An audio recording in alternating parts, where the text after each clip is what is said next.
this final exercise that I'm going to be showing, it's known as shoulder dislocations, which is a bit of an obscure term, but is what it entails is using the full range of movement of your shoulder. So like we did with the pull aparts with the band, you're going to hold it equal size at each end and then put a bit of tension in. So when you're doing this one, you want your arms straight.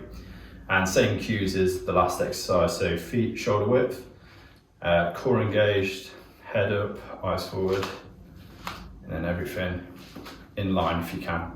So we're going to come here. So start positions probably back here, then we're going to come up to overhead, and then you want to follow and come back all the way through like that. So one movement, going like this. Okay, and if you're not too used to that movement, because it is a bit of a weird one to get the hang of, you can work this in increments. So you can go from, for instance, you can go here to overhead, and then if you feel like this is a bit too tight when you're coming back, just work to your limit. So come here, a bit more, and a bit more, a bit more. And then just work kind of within them guidelines. To make this easier as well, you can just do this with a wider grip. So as you can see, when I'm coming up, I'm not keeping that same width. I'm like actually extending the band quite a bit when I'm coming back.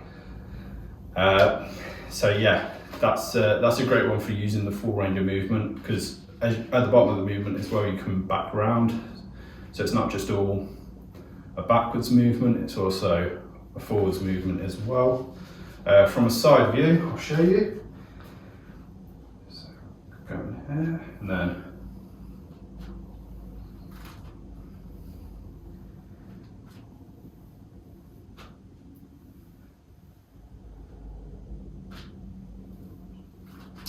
yeah, so with the band, start positions just at the top of your thighs, and then end positions just kind of at your glute level. But like I said, if you find that too difficult, you can always find less resistance of a band, or you can even do this with a broomstick. If you've got one that's long enough, you can also do it with that, because that keeps you in that same position.